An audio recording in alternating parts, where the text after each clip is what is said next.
राखी एक अच्छे घर की पढ़ी लिखी लड़की थी जिसकी शादी एक राजीव नाम के लड़के से हो गई थी। राजीव का स्वभाव बहुत ही सीधा था और वैसे ही उसकी माँ का भी था। दोनों माँ बेटे मिलकर एक किराने की शॉप चलाते थे।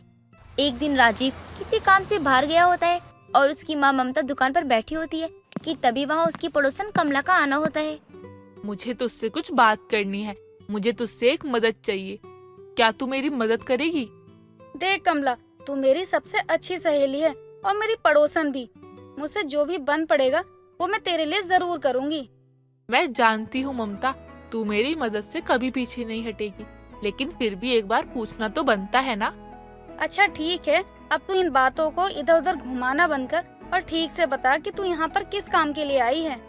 मुझे माफ कर दे ममता कि मैं सुबह सुबह तुझसे पैसे मांगने आ गई, लेकिन मुझे 2000 रुपए की सख्त जरूरत है। अगर हो सके तो मेरी मदद कर दे, मैं जल्दी तुझे वापस कर दूंगी। 2000 रुपए? लेकिन मेरे पास तो 2000 रुपए नहीं है, वरना मैं तुझे कभी मना नहीं करती।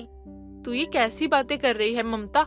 इतनी बड़ी दुकान चलाती है और तेरे पास 2000 रुपए ना हो? ऐसा नहीं हो सकता। तुझे पैसे नहीं देने तो तू साफ साफ मना कर दे।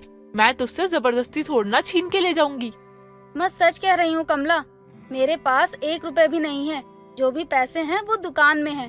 तुझे लगता है कि मेरे पास पैसे होते और मैं तुझे देती नहीं? ठीक है, कोई बात नहीं। मैं ही पागल थी जो तुझे अपनी पक्की सहेली समझकर तुझसे मदद मांगने के लिए आ गई और सुबह सुबह अपने जबान खाली कर दी। कमला तू ऐसा मत बोल, मैं तुझे अपनी सबसे अच्छी सहेली मानती हूँ।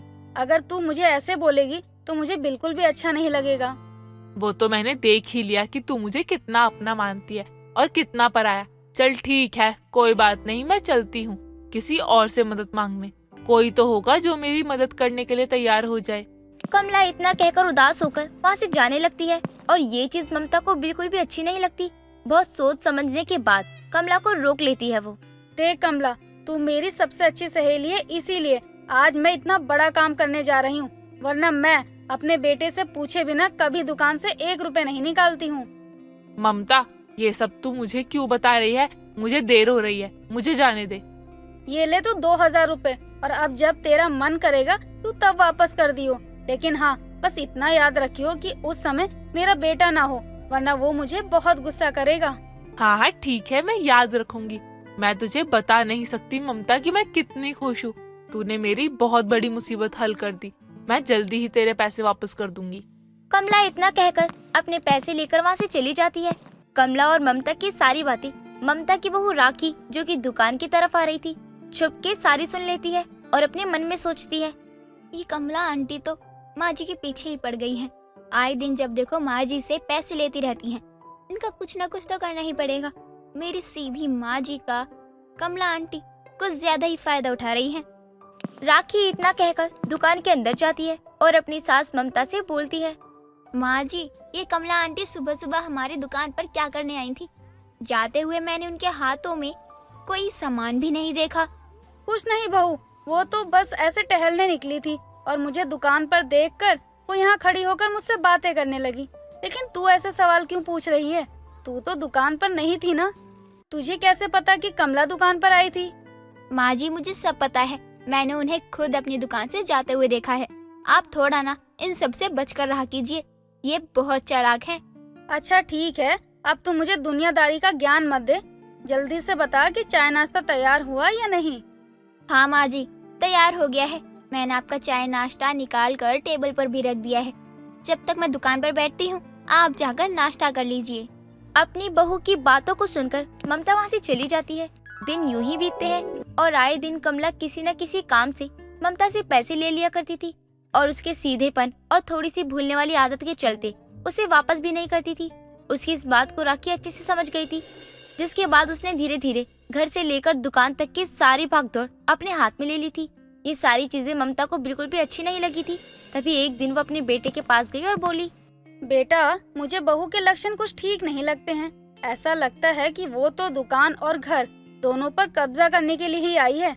मैं तो उसे इस घर में बहू बनाकर लाई थी, लेकिन वो तो इस घर की विलन बन गई है। घर की सभी चीजों पर अपना कब्जा मारकर बैठी हुई है। माँ, ये कैसी बातें कर रही हैं आप? राखी ने कुछ गलत नहीं किया है। वो तो अपनी दुकान चला रही है, वो भी कितने अच्छे से। आपको तो खुश होना चाहिए। अरे क्या संभाल लिया, जब देखो तब हर जगह अपनी मनमानी करती रहती है और हर काम में रोक टोक करती रहती है। लोगों के तो बाहर विलन होते हैं, मेरी तो घर में ही विलन हो गई है। माँ, आप कितना भी अपनी बहू को विलन कहो, वो विलन थोड़ी बन जाएगी। माँ, वो इस घर की हीरोइन है। जब वो आई तो आते ही उसने घर को संभाल लिया। उसके बाद जब दुकान पे बैठी तो उसने दुकान को भी अच्छे से संभाला, जिसके कारण आज अच्छा खासा मुनाफा हो रहा है हमारा। वाह बेटा, इसे ही कहते हैं वक्त की रीत। आखिर तू भी सभी लड़कों की तरह ही निकला ना, पत्नी के आते ही माँ को भूल गया। मैं इतने सालों से दुकान संभाल रही हूँ, आज तक कभी मेरी तारीफ तो नहीं करी तूने, लेकिन बहू ने 4 दिन देख क्या लिया दुकान पर और बैठ गई तो तेरे मुंह से उसकी तारीफों के फूल झड़ना बंद नहीं हो रहे हैं। माँ, मैंने कब कहा कि आपने दुकान अच्छे से नहीं संभाला है अब तक? अरे माँ, मैं तो बस इतना कह रहा हूँ कि राखी दुकान पे बैठती है ना तो दुकान अच्छे से चलता है, पैसों का पता चलता है, वरना पहले तो पता ही नहीं चलता था कि दुकान की कमाई हो भी रही है या नहीं। बस कर बेटा, अब मैं समझ गई हूँ कि बहू ने तुझ पर अपना जादू चला दिया है। तुझे भला कहाँ माँ दिखाई देगी। सच में वो मेरे घर की बहू नहीं बल्कि विलन है, जिसने पहले मेरे बेटे को अपनाया, फिर मेरा घर और फिर मेरी दुकान। ममता अपनी बहू की सच्चाई से अनजान थी। उसे लगता था कि उसकी बहू उसके घर की विलन है, जिसने आते ही उसका मकान छीन लिया। क्योंकि वह दुनियादारी की बातों से अनजान थी, वह पूरे मोहल्ले में अपनी बहू की बुराई किया करती थी। एक दिन राखी दुकान पर होती है कि तभी कमला फिर आती है और बोलती है, बहू, मुझे पता है तेरी सास तुझ पर विश्वास नहीं करती, लेकिन मुझे तुझ पर पूरा विश्वास है कि तू इस घर की विलन नहीं बल्कि इस घर की हीरोइन है। तभी तो देख तूने सब कुछ कितने अच्छे से संभाल रखा है। आंटी जी, सुबह का टाइम जल्दी से बताइए कि आपको मुझसे क्या काम है। मुझे अभी बहुत सारे काम करने हैं। आप क्यों सुबह सुबह मेरी इतनी तारीफ कर रही हैं आखिर? बहू, काम तो कुछ खास नहीं था, बस 1000 रुपए की जरूरत है। अगर तू मुझे दे देती तो मैं तुझे 1-2 दिन में वापस कर देती। आंटी जी, मैं आपको 1000 रुपए तो दे दूं, लेकिन पहले आप मुझे 5000 रुपए वापस कीजिए, उसके बाद। हाय बहू, तू ये क्या बोल रही है? 5000 रुपए? यहाँ मेरे पास 500 रुपए भी नहीं है और तू मुझसे 5000 रुपए मांग रही है। भला मैं तुझे 5000 रुपए क्यों दूं? आंटी जी, मैं आपसे अपने ही पैसे मांग रही हूँ, जिसे आपने मेरी सास को पागल बना कर लिए हैं और आज तक वापस नहीं किए हैं। आपने मेरी सीधी सास का बहुत फायदा उठाया, लेकिन मैं उनकी तरह सीधी नहीं हूँ और आप मेरा फायदा नहीं उठा सकती हैं। तेरे पास क्या सबूत है कि मैंने ममता से पैसे लिए हैं? अगर मैं अभी मना कर दूं कि मैंने उससे कोई पैसा नहीं लिया तो तू क्या कर लेगी? आप ऐसा नहीं कर सकती हैं, क्योंकि आपने जितनी बार उनसे पैसे लिए हैं माँ जी ने आकर मुझे बताया है और मैंने उनको लिख कर रखा हुआ है, वो भी तारीख के साथ। और अगर आपको उस पर भी विश्वास नहीं है तो दुकान के कैमरे चेक कर लीजिए, जिसमें साफ साफ दिखाई दे रहा है जितनी बार मेरी माँ जी ने आपको पैसे दिए हैं। क्या दुकान में कैमरे भी हैं? मुझे तो पता ही नहीं था। आंटी जी, दुकान में कैमरे भी हैं। आपकी इन्हीं चालाकियों की वजह से मुझे माँ जी को दुकान से हटाना पड़ा, क्योंकि आपकी ये चालाकियाँ मेरी माँ जी नहीं समझ पा रही थी, लेकिन मैं अच्छे से समझ गई थी। इसलिए जल्दी से आप मेरी माँ जी के पैसे वापस कर दीजिए, उसी में आपकी भलाई है। राखी की बात सुनकर कमला के तो होश उड़ जाते हैं और दोनों की बातें उनसे कुछ दूरी पर खड़ी हुई ममता सुन लेती है, जो कि राखी पर अक्सर नजर रखने के लिए उसका पीछा किया करती थी। उसकी सारी बातें सुनने के बाद ममता को अपनी गलती का एहसास होता है और सारी सच्चाई सबके सामने आ जाती है। उसकी बहू विलन नहीं बल्कि सच में उसके घर की हीरोइन है, जिसने खुद के घर को बर्बाद होने से बचा लिया। सुमन अपनी पड़ोसन चमेली के घर जाती है। अरे माला की बहू, तू यहाँ कैसे? आंटी जी, वो मैं चाय बना रही थी तो देखा चीनी खत्म हो गई, इसीलिए यहाँ आपसे मांगने आ गई। थोड़ी चीनी मिलेगी क्या? तू यहीं बैठ, मैं अभी लेकर आती हूँ। चीनी तो ले आना आप आंटी जी, लेकिन आपका बेटा कहाँ है? दिखाई नहीं दे रहा। वो तो अपने दोस्तों के साथ पार्क गया हुआ है, हर रोज ट्यूशन के बाद खेलने जाता है वहाँ। ध्यान रखना आप चमेली आंटी, आजकल किसी का कोई भरोसा नहीं है। क्या मतलब? जो भी बोलना है साफ साफ बोलना। बुरा मत मानना और अपने बेटे पर ज्यादा गुस्सा मत करना। वो मैंने कल नुक्कड़ पर आपके बेटे को दोस्तों के साथ सिगरेट पीते देखा था। वो तो इतना शरीफ है ना कि उसके आगे कोई सिगरेट भी पी रहा होगा ना तो वो वहाँ से चला जाएगा। अरे आंटी जी, विश्वास का ही फायदा उठा रहा है आपका बेटा। मैं बताना नहीं चाहती थी क्योंकि आप मानोगी नहीं, लेकिन बताना तो मेरा फर्ज बनता है ना। तूने बता दिया, ये बहुत अच्छा किया, लेकिन एक बार ये घर आए पूछूं तो क्या कर रहा था? अच्छा आंटी जी, बहुत देर रुक गई। सुमन चमेली के घर से चीनी लेती है और वहाँ से अपने घर चली जाती है। इतनी देर बाद सुमन को लौटते हुए देखकर माला कहती है, बहू तो चीनी मांगने गई थी या बनाने? अरे इतनी देर में तो मैं बाजार से जाकर ले आती और चाय भी बनाकर पी लेती। तुझे इतना टाइम क्यों लग गया? क्या कर रही थी? माँ जी, मैं तो चीनी लेकर सीधा घर ही आ रही थी, लेकिन चमेली आंटी है ना, उन्होंने मुझे रोक लिया और फिर जो बातें करने लगी, मुझे जाने ही नहीं दे रही थी। अब आप ही बताओ कि मैं क्या करती। बस बस रहने दे, तू ही मांगने जाती है और फिर गप्पे करने बैठ जाती है। इतनी बातें मारकर तेरा पेट नहीं भरता है क्या? जब देखो किसी न किसी के घर ही मिलती है। यहाँ सुमन चाय बनाकर लाती है और अपनी सास के साथ पीने लगती है। वहाँ चमेली का बेटा रोहन घर आता है तो चमेली उसे थप्पड़ मारती है और कहती है, क्यों रे, तुझे इसलिए बड़ा किया है क्या कि बाहर अपने नालायक दोस्तों के साथ जाकर आवारागर्दी करे, घर वालों की नाक कटवाए? बता, और क्या क्या करता है तू? अरे माँ, क्या हुआ? मुझे मार क्यों रही हो? अरे अरे, मैंने तो कुछ नहीं किया है।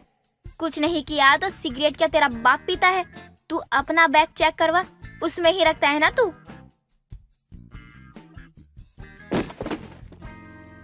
माँ, मैं और सिगरेट? अरे ये किसने कह दिया आपको? और आप तो जानती हो ना अच्छे से कि मैं ये सब काम नहीं करता। अरे माँ, कुछ गलतफहमी हो गई है आपको। तू ऐसे नहीं मानेगा, रुक, मैं आज तेरी हड्डी पसली तोड़ दूंगी। बहुत अपनी मनमानी करने लग गया है। अपने माँ बाप की नहीं सोचा, ये नहीं कि पढ़ाई लिखाई पर ध्यान दे। नवाब साहब को सिगरेट पीनी है, आज सिगरेट पी रहा है, कल को दारू पिएगा, फिर कहीं सट्टा लगाएगा ना। माँ, सच में ऐसा वैसा मैं कुछ भी नहीं करता हूँ।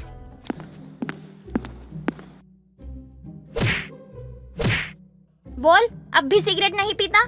आई माँ लगती है माँ, लेकिन माँ मैं अभी यही कहूँगा कि मैं सिगरेट नहीं पीता हूँ माँ। देख, तू मेरा लाडला बेटा है ना, अपनी माँ को सब बताता है, तो मुझे बता दे कि तू सिगरेट पीता है। मैं कुछ नहीं कहूँगी, ना ही तेरे पापा को बताऊंगी। अरे माँ, मैं सच कह रहा हूँ, मैं नहीं पीता, आपकी कसम, मैं नहीं पीता सिगरेट। फिर वो सुमन क्यों कह रही थी कि तू अपने दोस्तों के साथ मिलकर सिगरेट पी रहा था? अरे माँ, वो मेरे दोस्त पी रहे थे, मैं तो साइड में खड़ा था, तभी उन्होंने देख लिया और उनको लगा मैं पी रहा हूँ। माँ, मैं आपकी कसम खा के कहता हूँ, मैंने कभी सिगरेट नहीं पी। अगले दिन सुमन अपनी दूसरी पड़ोसन सेजल के घर जाती है और कहती है, अरे सेजल, वो मैं आज सबके लिए नमकीन चावल बना रही थी और ये बताना ही भूल गई कि कल ही चावल खत्म हो गए। थोड़े चावल दे दो। थोड़े क्यों, जितना मन करे उतना लो। अब खाने की चीज में क्या कम और क्या ज्यादा देखा जाता है। तुम तो इतनी अच्छी हो, फिर पता नहीं क्यों चमेली आंटी मुझे तुम्हारे बारे में इतना बुरा भला कहती हैं। मेरे बारे में बुरा बोल रही थी? क्या बोला चमेली आंटी ने? कुछ दिनों पहले बोले जा रही थी कि सेजल का दिल छोटा है, वो अपनी सास से काम करवाती है, पति को डरा कर रखती है और पता नहीं क्या क्या। सुमन वहाँ काफी देर तक बैठती है और चमेली के बारे में काफी कुछ कहती है और फिर अपने घर चली जाती है। अगली सुबह चमेली प्रसाद लेकर सेजल के घर जाती है और उसे देती है। वैसे आंटी जी, प्रसाद की जरूरत तो आपको है, थोड़ी बुद्धि मिल जाएगी ना। क्या बोल रही है सेजल बहू तू? खुद जो अपने बेटे और पति पर अत्याचार कर रहे हो, वो अब मेरे बारे में बोल रहा है। मैं अपनी सास और पति को दबाती हूँ। अरे खुद को तो देख लो पहले आप।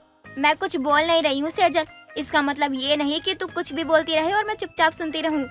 चुपचाप तो मैं भी सुनने वाली नहीं हूँ। आप बड़े हो इसीलिए ज्यादा बोल नहीं रही, वरना क्या? अरे मैं डरती नहीं हूँ किसी से, अभी जानती नहीं है तू मुझे। अगर आप ये करना चाहती हैं तो ठीक है, बता ही दो कि आप क्या हो। अरे मैं भी तो देखूं चमेली आंटी कि किस खेत की मूली हो आप। दोनों में काफी बहस होती है और दोनों ही एक दूसरे को बहुत खरी खोटी सुनाने लगती हैं। ये लड़ाई सुमन अपनी बालकनी से देख रही होती है। सुमन को लोगों के घर मांगने में और फिर दूसरों के घर पे चुगली करने में बहुत मजा आता था। वो यही करती थी। कुछ दिनों बाद सुमन चमेली के घर खुशबू सूंघते हुए जाती है और चमेली से कहती है, अरे चमेली आंटी, ऐसा भी क्या बना रही हो जो पूरे मोहल्ले में बस आपकी ही खुशबू फैली हुई है। तू ठीक तो है ना सुमन? मुझे तेरे लिए बहुत बुरा लग रहा है। मुझे क्या होना है, मैं तो बिल्कुल ठीक हूँ। देखिए, मुझे पता है तू खुश होने का नाटक कर रही है, लेकिन मन ही मन तू बहुत उदास है। और हो भी क्यों ना, आखिर जिसका पति किसी पराई लड़की के साथ होटल में जाए, वो औरत करे भी तो क्या करे। क्या कुछ भी बोले जा रही हो? मेरा पति क्यों भला होटल जाने लगा?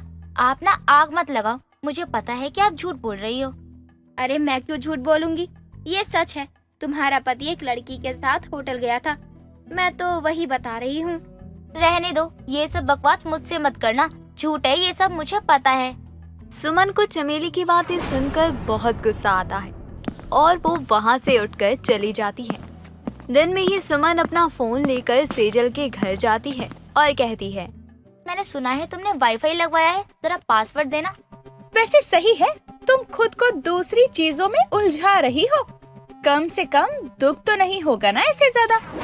तुम्हें वाईफाई का पासवर्ड दे देती हूँ, फिर तुम फोन में हंसी मजाक वाली वीडियो देखना, कम से कम कहीं से तो खुशी आएगी।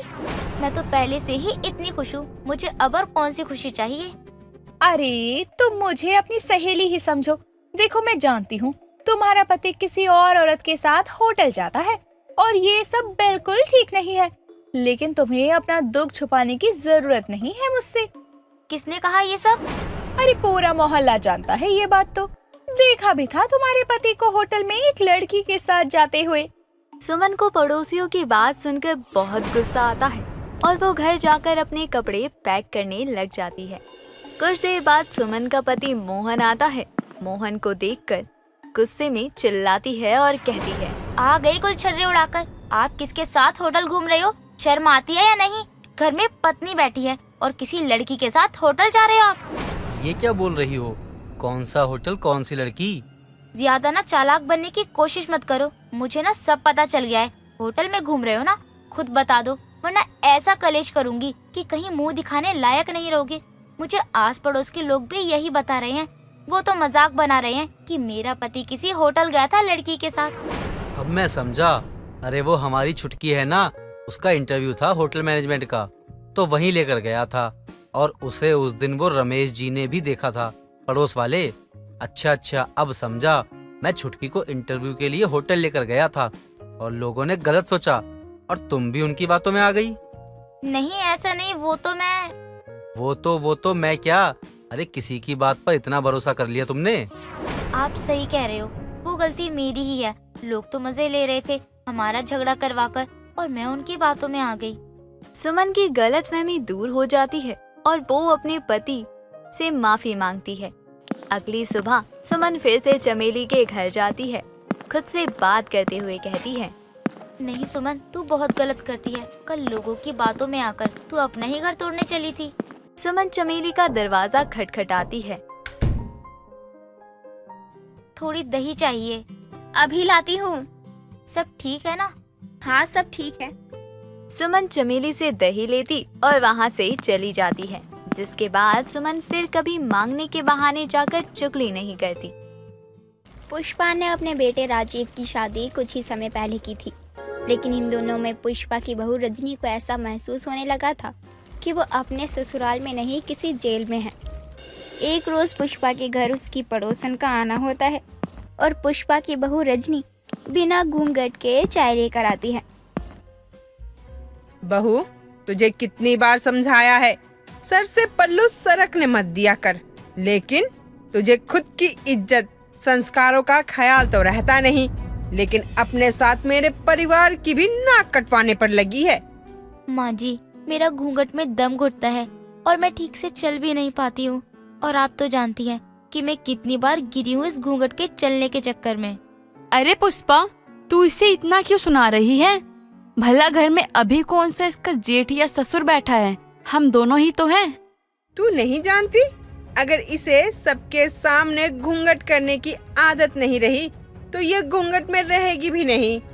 जैसे ही पुष्पा अपने बहू का घूंघट करती है और रजनी भी किचन की तरफ बढ़ती है, वो 4 कदम चलकर ही गिर पड़ती है। ये देखकर पुष्पा बोलती है, भगवान बचाए ऐसे कम दिमाग और गवार बहू से। पुष्पा, तू अपनी बहू पर कुछ ज्यादा ही सख्ती नहीं दिखा रही है? अगर यही सब तेरी बेटी के ससुराल वाले करें तो तुझे कैसा लगेगा? अरे कोई मेरी बेटी के साथ कुछ करके तो देखे, पूरा खानदान लेकर पहुंच जाऊंगी बेटी के ससुराल। हाँ, क्यों नहीं। वो बेटी है और ये बहू। चलती हूँ, मुझे भी घर में बहुत काम है। रजनी को अपनी सास और ससुराल की पाबंदी जेल जैसी लग रही थी। एक रोज देर शाम पुष्पा दूध वाले से दूध ले रही होती है। तभी रजनी किसी काम से हॉल में आती है, वो भी घूंघट में। बहू, क्या चाहती है तू? अगर तुझे मेरी इज्जत नीलाम करवानी है तो बता दे। जब मैं दूध वाले से दूध ले रही थी तो बाहर आने की क्या जरूरत थी? लेकिन माँ जी, मैं तो घूंघट में आई थी। मैंने तो ऐसा कुछ भी नहीं किया जिससे आप पर या इस घर की इज्जत पर सवाल उठे। तेरे पायल कहाँ है? मैंने कहा है ना, उसे पहन कर रखा कर। जब वो बजेगा तो मुझे पता तो लग जाएगा कि तू आ रही है, या फिर तेरे ससुर को, बाहर वालों को, और वो हट जाए वहाँ से। हाँ हाँ, क्यों नहीं। जिस पायल की आप बात कर रही हो ना माँ जी, वो मेरे लिए किसी पैरों की बेड़ियों से कम नहीं है। आज के समय में ना जाने मुझे कैसे ही ससुराल मिल गया। हाय रे मेरी फूटी किस्मत। रजनी की सास पुष्पा का रजनी को हर बात पर रोकना टोकना अब पसंद नहीं आ रहा था। एक रोज रजनी अपने पति राजीव से कहती है, सुनिए जी, माँ जी ने मुझे घर में कैद कर रखा है, जैसे मैंने ना जाने कौन सा अपराध कर दिया हो। मुझे आज आपके साथ फिल्म देखने जाने का मन कर रहा है बहुत। देखो माँ, मुझे ये बिल्कुल भी पसंद नहीं है कि घर की औरतें बाहर जाएं। और अगर तुम्हें इतना ही मन है फिल्म देखने का तो अपना काम धाम करके मेरे लैपटॉप में अच्छी अच्छी फिल्म देख लिया करो। जी आप सही कह रहे हैं। मैं इस घर की बहू हूँ, और इस घर की बहू ना तो बाहर जा सकती है और ना अपने मन का कुछ कर सकती है। अब इस बात को बढ़ाने की कोई जरूरत नहीं है। घर के नियम और कायदों को संस्कार समझ करके रहना सीखो, यही औरतों के लिए अच्छा होता है। माँ, अब और नहीं सहा जाता मुझसे। ये चार दीवारी, ये कैद, इसमें मेरा दम घुट रहा है। कहाँ आपने मुझे शेरनी बना कर रखा था, दुनिया दिखाई, कभी किसी चीज की पाबंदी नहीं लगाई। वहीं आज मेरा ससुराल मुझ पर औरत होने के ताने दे रहा है। रजनी अब अपना भी मन मना चुकी थी कि उसकी सास ससुर पति जो कहें वो रजनी चुपचाप सुनती रहेगी और करती रहेगी। एक रोज पुष्पा हॉल में बैठी होती है, तभी एक आदमी पुष्पा के घर आता है। अरे अम्मा जी, आपका सिलेंडर आया है?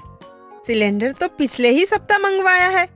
लगता है मेरे बेटे ने फिर से बुक कर दिया। जी जी, आप देख लीजिए, लेकिन क्या मुझे एक गिलास पानी मिल सकता है? गला सूख गया है। हाँ हाँ, क्यों नहीं। बहू, अरे ओ बहू, रहने दे, वो किसी काम में होगी, मैं ही लेकर आती हूँ। अरे कहाँ गया ये? अभी तो यही था। अब जैसे ही पुष्पा उस आदमी को इधर उधर ढूंढने लगती है, वो आदमी अचानक से पुष्पा के पीछे से आकर पुष्पा का मुंह बंद कर उसकी गर्दन पर चाकू रख देता है। अरे चिल्लाने की जरूरत मत करियो अम्मा, होशियारी दिखाई ना तो जान से हाथ धो बैठेगी। चुपचाप से गहने उतार और रख टेबल पे। करम जलाओ भागो, मुझे अम्मा भी बोल रहा है और लूटने भी आया है। और एक मेरी बहू है, उसे तो एक बार तो आकर देखना चाहिए कौन आया है क्या नहीं। अब पुष्पा भी लाचार थी, वो कुछ कर भी नहीं सकती थी, और वो चिल्लाती भी कैसे। उस आदमी ने तो पुष्पा के मुंह पर हाथ रख रखा था। पुष्पा भी अपने गहने और जेवर उतार कर टेबल पर रख देती है। अरे ओ बुढ़ी अम्मा, मेरे जाने से पहले ना अगर तू चिल्लाई तो सोच ले तुझे खल्लास करके ही जाऊंगा। और मेरे जाने के बाद पुलिस में गई, रिपोर्ट की, तो आज तो अकेला आया हूँ, कल पूरी गैंग को लेकर आऊंगा और फिर पूरी जिंदगी रोती रही हो तू। हाय रे, मेरी कमर टूट गई। बहू, अरे ओ बहू, कहाँ मर गई तू? यहाँ तेरी सास लुट गई, बर्बाद हो गई। माँ जी, क्या हुआ आपको? आप गिरी कैसे? माँ जी उठिए, आराम से। अरे कहाँ मर गई तू? यहाँ एक आदमी घर में घुस आया सिलेंडर वाला हूँ कहकर, और देख मेरा कान का, गले का, मेरे सोने का कंगन सब ले गया। करम जला अभागा कभी खुश नहीं रहेगा। हाय है मेरी फूटी किस्मत। पुष्पा खूब हल्ला करने लगती है। आसपास के लोग भी जमा हो जाते हैं और पुष्पा सबको रो रो कर बता रही होती है कि उसके साथ क्या कुछ हुआ। अरे तू जितना अपनी बहू को कोस रही है उतना ही तू खुद को भी गालियां दे, क्योंकि तू ही तो है जो अपनी बहू को किसी बाहरी आदमी के सामने घूंघट तक नहीं उठाने देती, तो फिर वो बेचारी उस आदमी के सामने कैसे आती? मैं तो इसे संस्कार सिखा रही हूँ, लेकिन सबको लगता है कि मैंने बहू को कैद कर रखा है। अरे कोई इसे बताओ तो, घर में कोई आया है, कौन है, कहाँ का है, ये सब जानना इसका फर्ज नहीं। पुष्पा अब भी अपनी बहू को इन सब का जिम्मेदार मान रही थी, बल्कि पुष्पा ने ही बहू को घर में कैद रखने, किसी के सामने बाहर ना आने और घूंघट में रखने की कस्में खाई थी। अब देर शाम राजीव आता है तो पुष्पा से सारी कहानी सुनता है। माँ, आपने इसकी सही हालत कर रखी है। ये घर में ही रहने के लायक है। इसे इतना समझाते हैं तब भी समझ में नहीं आता। घर में कोई घुस आया है और उसने माँ के ऊपर चाकू रख रखा है। बेटा, मैं चिल्लाई भी, लेकिन ये नहीं आई। आज तो वो मुझे मार ही देता, लेकिन भगवान भी चाहते हैं मैं अभी और जीऊं। लेकिन माँ जी ने तो मुझे कहा था कि किसी के सामने मत आना, और जब एक अनजान आदमी आया तो मैं उसके सामने कैसे आ सकती थी? एक तो गलती करती हो, ऊपर से जुबान भी लड़ाती हो। रजनी को उसके ससुराल वाले बहुत परेशान कर चुके थे। वो भी ज्यादा कुछ नहीं बोलती थी कि कहीं किसी के साथ झगड़ा ना हो जाए। ऐसे ही समय बीत रहा था। ये बात भी पुरानी होने लगी थी। ऐसे ही एक रोज रजनी हॉल में झाड़ू लगा रही होती है और पुष्पा टीवी देखने में लगी होती है। माँ जी, क्या हुआ आपको? आप ठीक तो हो ना? माँ जी बोलिए, क्या हुआ? रुकिए, मैं अभी आपको हॉस्पिटल लेकर चलती हूँ। सीने में दर्द। अब जल्दी से रजनी बाहर जाती और पास से गुजर रहे ऑटो वाले को रोककर अपनी सास को हॉस्पिटल लेकर पहुंच जाती है और अपने पति को भी हॉस्पिटल बुला लेती है। क्या हुआ माँ को? और तुम्हें किसने कहा कि घर से बाहर निकलो, जो यहाँ तक चली आई? माँ को जरूर तुमने ही गुस्सा दिलाया होगा। जी, आप हैं पुष्पा जी के साथ। वो अब पहले से बेहतर हैं और खतरे से बाहर भी। अगर आप थोड़ा भी और समय लगाती तो उनकी जान को खतरा हो सकता था। राजीव को सब समझ आ जाता है। इधर जब रजनी पुष्पा से मिलने अंदर जाती है तो घूंघट कर लेती है। बहू, घूंघट हटा ले। आज मुझे एहसास हुआ मैंने तुझे घर की 4 दीवारों में बंद रखकर कितना बड़ा अपराध किया है। आज ये मेरी जान भी तेरी ही दी हुई है बहू। माँ जी, आप माफी क्यों मांग रही हो? आप ये सब भी तो मेरे भले के लिए ही कर रही थी, ताकि मैं बाहर ना जाऊं, लोगों की गंदी निगाहें मुझ पर ना पड़े। पुष्पा को भी एहसास हो चुका था कि उसने जो कुछ भी किया वो गलत था, लेकिन आज अगर रजनी उसे हॉस्पिटल नहीं लाती तो उसकी जान भी नहीं बच पाती।